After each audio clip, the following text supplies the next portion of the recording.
Hello friends, હું છું Divya food કિચનમાં તમારું સ્વાગત છે। આજે હું તમારી સાથે શેર કરીશ લીલા વટાણાની કચોરી, જે આપણે માર્કેટમાંથી લાવીએ છીએ એવી સેમ બનશે અને દડા જેવી ફૂલેલી બનશે। તો ફ્રેન્ડ્સ, આજે આ વિડીયો થોડોક લોંગ બનાવ્યો છે, કેમ કે આ વિડીયોમાં કઈ રીતે લોટ બાંધવો, કઈ રીતે તેનું સ્ટફિંગ રેડી કરવું અને કઈ રીતે આપણે તેને તળવાની છે, બધી ટિપ્સ અને ટ્રિક્સ આ વિડીયોમાં આપી છે। એટલે વિડીયોને એન્ડ સુધી જોજો અને ચેનલને જરૂરથી સબસ્ક્રાઈબ કરજો। સૌથી પહેલાં આપણે લોટ બાંધી દેવાનો છે। તો અહીંયા 2 કપ જેટલો ઘઉંનો લોટ લીધો છે। હા ફ્રેન્ડ્સ, અહીંયા આપણે ઘઉંના લોટમાંથી આપણે કચોરી રેડી કરવાની છે। તમે ઘઉંના લોટની જગ્યાએ મેદો પણ લઈ શકો છો, અથવા તો અડધો મેદો અને અડધો ઘઉંનો લોટ પણ લઈ શકો છો। ત્યાર પછી અડધો કપ જેટલી સૂજી લીધી છે, મીઠું અને અજમો એડ કરી દીધો છે અને 5 ચમચી જેટલું તેલ એડ કરી દેવાનું છે। અહીંયા આપણે મોણ સરખું એડ કરવાનું છે। જો મોણ ઓછું હશે તો આપની કચોરી ખસ્તા નહીં બને। તો અહીંયા સૌથી પહેલાં હાથની મદદથી આ રીતે બધું જ જે તેલ એડ કર્યું છે બધા જ લોટની ઉપર લાગી જાય એ રીતે લોટને ઘસીને આપણે રેડી કરવાનો છે। અને આ રીતે મુઠ્ઠી બાંધી અને લોટ બંધાઈ જાય એનો મતલબ કે આપનું મોણ બરાબર છે। જો આ રીતનો લોટ નહીં થાય તો થોડી 1 ચમચી જેટલું મોણ વધારાનું એડ કરી દેવું। ત્યાર પછી થોડું પાણી એડ કરીને આપણે લોટ બાંધીને રેડી કરવાનો છે। રોટલી કરતાં થોડોક કઠણ લોટ બાંધવાનો છે અને પરાઠા કરતાં થોડોક ઢીલો લોટ બાંધવાનો છે। આવો લોટ બાંધીને રેડી કરી દેવાનો છે અને ત્યાર પછી આપણે તેને અડધો કલાક માટે રેસ્ટ આપવાનો છે। તમે જેટલું લોટને રેસ્ટ આપશો એટલું આપણી જે કચોરી છે વધારે ખસ્તી થશે। હવે એને હમણાં સાઈડ પર મૂકીએ। ત્યાર પછી અહીંયા મેં 1 કપ જેટલા વટાણા લઈ લીધા છે। કાચા વટાણા છે। અત્યારે શિયાળાની સિઝન ચાલી રહી છે એટલે ઇઝીલી માર્કેટમાં અવેલેબલ હોય છે। જો તમારી પાસે વટાણા નહીં હોય તો તમે ફ્રોઝન વટાણા પણ લઈ શકો છો। ત્યાર પછી અહીંયા ગેસ પર મેં તપેલી લઈ લીધી છે। તેની અંદર થોડુંક પાણી એડ કરી દીધું છે। તેમાં 1 ચમચી મીઠું અને 1 ચમચી ખાંડ એડ કરી દેવાની છે। બધું જ બરાબર મિક્સ કરી દેવાનું છે। બધું બરાબર મિક્સ થઈ જાય એટલે તેની અંદર આપણે જે વટાણા લીધા હતા એ વટાણા આની અંદર એડ કરી દેવાના છે અને વટાણાને ફક્ત આપણે 2 મિનિટ માટે જ ચડવા દેવાના છે। અહીંયા જે આપણે મીઠું અને ખાંડ એડ કરી છે તેનાથી વટાણાનો જે લીલો કલર છે એ જળવાઈ રહે છે અને આપણે જ્યારે સ્ટફિંગ કરશું ત્યારે પણ એનો કલર લીલો ને લીલો જ રહેશે। એટલે ખાંડ અને મીઠું જરૂરથી એડ કરવું। હવે આની અંદર બબલ આવી જાય અને બબલ આવ્યા પછી ફક્ત 2 થી 3 મિનિટ માટે જ આપણે તેને ચડાવવાના છે। તો અહીંયા તમે જોઈ શકો છો કે વટાણાનો કલર એકદમ જ લીલો ને લીલો છે। તો હવે આને સાઈડ પર મૂકીએ। ત્યાર સુધીમાં આપણે મસાલો રેડી કરવાનો છે। તો મિક્સર જારની અંદર 2 ટેબલસ્પૂન જેટલા ધાણા એડ કર્યા છે, 1 ટેબલસ્પૂન જેટલા મરી એડ કરી દીધા છે, 1 ટેબલસ્પૂન વરિયાળી એડ કરી છે। વરિયાળી જરૂરથી એડ કરજો, તેનાથી ટેસ્ટ ખૂબ જ સારો આવે છે। 1 ચમચી જેટલું જીરું એડ કર્યું છે, અડધી ચમચી હિંગ એડ કરી છે અને 3 થી 4 આપણે અહીંયા સૂકા લાલ મરચાં એડ કરી દેવાના છે અને તેને પલ્સ મોડ પર ગ્રાઇન્ડ કરીને આ રીતનો આપણે મસાલો રેડી કરી દેવાનો છે। મસાલો આપણે અધકચરો જ રાખવાનો છે, તેને એકદમ ફાઇન પાવડર બનાવવાનો નથી। હમણાં તેને સાઈડ પર મૂકીએ ત્યાર સુધી મિક્સર જાર લઈ લેવાનું છે। તેની અંદર આપણે જે વટાણા બાફ્યા હતા એ વટાણાનું પાણી બધું કાઢી લેવાનું છે અને ત્યાર પછી વટાણા મિક્સર જારમાં એડ કરી દેવાના છે। લીલું મરચું અને આદું એડ કરી દેવાનું છે અને પલ્સ મોડ પર તેને ગ્રાઇન્ડ કરી દેવાનું છે। તેની એકદમ જ ફાઇન પેસ્ટ બનાવવાની નથી, આ રીતનું અધકચરું જ રાખવાનું છે। તો હવે આને પણ હમણાં બાજુમાં મૂકીએ। ત્યાર સુધીમાં સ્ટફિંગ માટે અહીંયા સૌથી પહેલાં પેન લઈ લીધી છે। તેની અંદર 2 ટેબલસ્પૂન જેટલું તેલ એડ કરી દેવાનું છે। તેલ ગરમ થાય એટલે તેની અંદર આપણે જે મસાલો રેડી કર્યો હતો એ મસાલો બધો જ આની અંદર એડ કરી દેવાનો છે। 1 મિનિટ માટે સાંતળી લેવાનો છે। જ્યારે તમે મસાલો સાંતળતા હશો ને ત્યારે આખા કિચનની અંદર આ મસાલાની સ્મેલ આવશે। મસાલા સતળાઈ જાય એટલે તેની અંદર એક સિક્રેટ ઇન્ગ્રેડિયન્ટ નાખવાનું છે, તે છે આ બેસન। 1/4 કપ જેટલું બેસન એડ કરી દેવાનું છે અને બેસનને આપણે સાતળી લેવાનું છે।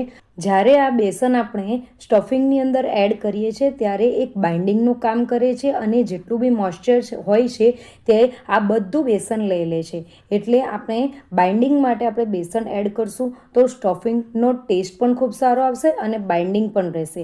આ રીતનું બેસન આપણું ચડી જાય પછી આપણે જે વટાણાને ગ્રાઇન્ડ કર્યા હતા તે એડ કરી દેવાના છે. તેની અંદર 1 ચમચી કાશ્મીરી લાલ મરચું એડ કરવાનું છે, અડધી ચમચી હળદર, 1 ચમચી ધાણા પાવડર, 1 ચમચી મીઠું એડ કરવાનું છે, 1 ચમચી આમચૂર એડ કરવાનું છે. આમચૂર નહીં હોય તો ચાટ મસાલો એડ કરી શકો છો, પણ ચાટ મસાલો કે આમચૂર બેમાંથી એક જરૂરથી એડ કરજો. તેનાથી સ્ટફિંગમાં ટેસ્ટ ખૂબ જ સારો આવે છે. અને અડધી ચમચી જેટલો સંચર પાવડર એડ કરી દેવાનો છે અને બધું જ બરાબર મિક્સ કરી દેવાનું છે. બધું મિક્સ થઈ જાય એટલે તેની અંદર બધા ટેસ્ટને બેલેન્સ કરવા માટે 1 ચમચી જેટલી ખાંડ એડ કરવાની છે અને ફરીથી એને મિક્સ કરી દેવાનું છે. ખાંડ એડ કરશું તો આપણું સ્ટફિંગ મીઠું નહીં થશે, પણ જેટલા બી મસાલા નાખ્યા છે બધા બેલેન્સ થઈ જશે. બધું જ બરાબર હલાવી લેવાનું છે અને ત્યાર પછી ઉપરથી કોથમીરના પાન એડ કરી દેવાના છે. તો અહીંયા આપણું કચોરી માટેનું જે સ્ટફિંગ છે એ રેડી થઈ ગયું છે. ચટપટો ટેસ્ટ છે અને ખાવામાં ખૂબ જ મજા પડી જાય એવો આનો ટેસ્ટ આવે છે. તો હવે આને એકદમ જ ઠંડુ પાડવા માટે મૂકી દેવાનું છે. તો હવે અહીંયા મેં એક પ્લેટ લઈ લીધી છે. પ્લેટની અંદર આ બધું સ્ટફિંગ આપણે એડ કરી દેવાનું છે અને આ બધા જ સ્ટફિંગને આપણે એડ કર્યા પછી એક સરખું પાથરીને તેને ઠંડુ કરી દેવાનું છે. એકદમ જ ઠંડુ થઈ જશે પછી જ આપણે આના ગોળા વાળીને રેડી કરવાના છે. તો હમણાં આને સાઈડ પર મૂકીએ, ઠંડુ પાડવા માટે મૂકી દેવાનું છે. ઠંડુ પડી ગયું છે. તો અહીંયા તમે જોઈ શકો છો કે સ્ટફિંગ એકદમ જ ઠંડુ પડી ગયું છે અને છૂટું છૂટું છે. તો અહીંયા હવે આપણે નાની જે મીડિયમ સાઇઝનો જે બોલ આવે છે એ સાઇઝનો આપણે બનાવીને રેડી કરી દેવાનું છે. તો અહીંયા સૌથી પહેલાં આ કામ કરી લેશું તો આપણી કચોરી ફટાફટ ભરાઈ જશે.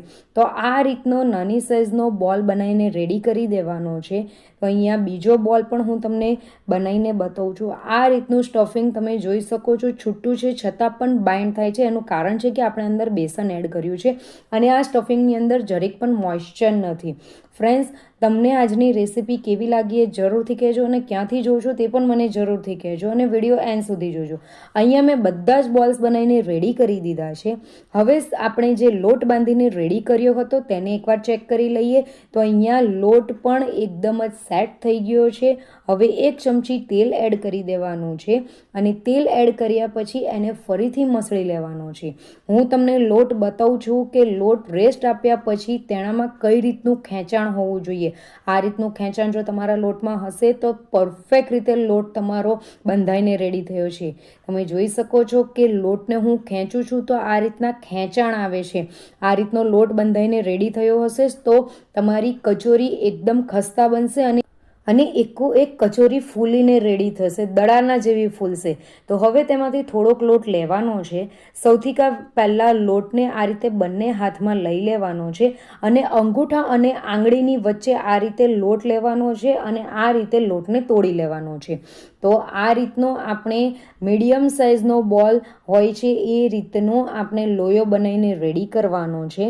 અથવા તો આપણે જે રેગ્યુલર જે રીતે આપણે લોટ આપણે તોડીએ છીએ તે રીતે જ આપણે લોટને લેવાનો છે અને આ રીતનો લુવો બનાવીને રેડી કરવાનો છે. થોડીક મોટી સાઇઝ રાખવાની છે. તો ફ્રેન્ડ્સ, અહીંયા બધા જ લુવા બનાવીને મેં રેડી કરી દીધા છે. ખાલી એટલું ધ્યાન રાખવાનું છે કે લુવાની અંદર કોઈપણ જાતની ક્રેક્સ નહીં હોવી જોઈએ. અહીંયા કચોરીને આપણે વણવાની નથી, વણવાની મહેનત વગર આપણે કચોરી ભરવાની છે. તો સૌથી પહેલાં એક લુવો લેવાનો છે અને આજુબાજુની સાઈડ આપણે અંગૂઠાની અને આંગળીની મદદથી આપણે ફેરવતા જઈને આ રીતની એક વાટકીનો શેપ આપી દેવાનો છે અને આપણે જે સ્ટફિંગનો જે બોલ બનાવ્યો હતો તે આની અંદર મૂકીને આ રીતે સ્ટફિંગને ભરી દેવાનું છે અને આપણે આ રીતના એનું મોં બંધ કરી દેવાનું છે અને આ રીતે એને દબાઈ દેવાનું છે. ગોળ રાઉન્ડ શેપ આપીને આ રીતે દબાઈ દેવાનું છે અને આપણી જે હથેળી છે એ હથેળીની મદદથી સૌથી પહેલાં એની કિનારીઓને પતલી કરવાની છે. જેટલી આપણે પતલી કરવી હોય તેટલી કચોરી આપણે પતલી કરી દેવાની છે અને વચ્ચે પછી આ રીતે હથેળીની મદદથી એક સરખું સ્ટફિંગ કરી દેવાનું છે. આ રીતે કચોરી તમે બનાવશો તો તમારી બધી જ કચોરી ફૂલશે અને ફાટશે પણ નહીં. તો હવે હું અહીંયા કચોરી ભરતી જઈશ અને બનાવતી પણ જઈશ. તો અહીંયા તેલ ગરમ કરવા મૂકી દીધું હતું. મીડિયમ હોટ ઓઇલ હોવું જોઈએ અને તેની અંદર મેં અહીંયા 4 કચોરી એડ કરી છે. કચોરીને એડ કર્યા પછી આપણે તેને હાથ નથી લગાવવાનો કે તબેથો નથી મારવાનો, એની જાતે જે ફૂલીને ઉપર આવશે. કચોરીને લો ફ્લેમ પર જ તળવાની છે, એનું ખાસ ધ્યાન રાખવાનું છે. ઉપર આવી જાય પછી એને આ રીતે પલટાવી દેવાની છે. કચોરીને ઉપરથી અને નીચેથી બંને રીતે આપણે પલટાવતા આપણે તળવાની છે. તો તમે જોઈ શકો છો કે મારી 4 કચોરી એકદમ દડાની જેમ ફૂલી છે અને આ રીતનો ગોલ્ડન બ્રાઉન કલર આવી જાય ત્યાર સુધી તેને તળવાની છે. તો અહીંયા ગોલ્ડન બ્રાઉન કલર આવી ગયો છે તો હું કચોરીઓને લઈ લઉં છું. જોતાં જ મોઢામાં પાણી આવી જાય છે ને, એટલી ખસ્તા એટલી દડાની જેમ ફૂલેલી છે કચોરીઓ. અને હવે ફ્રેન્ડ્સ, બાકીની કચોરીઓને પણ હું તળી લઈશ.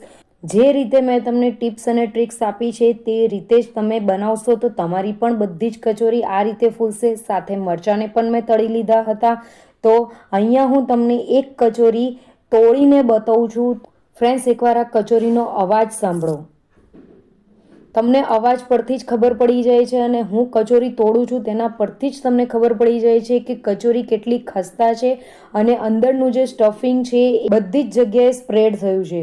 તો ફ્રેન્ડ્સ, તમને મારી આજની કચોરીની રેસિપી કેવી લાગી એ જરૂરથી મને કહેજો. આ કચોરીને તમે સોસ સાથે, ખજૂર આમલીની ચટણી સાથે પણ સર્વ કરી શકો છો. તો તમને રેસિપી ગમી હોય તો રેસિપીને લાઇક, શેર અને કમેન્ટ કરજો અને ચેનલને જરૂરથી સબસ્ક્રાઈબ કરજો. બાય.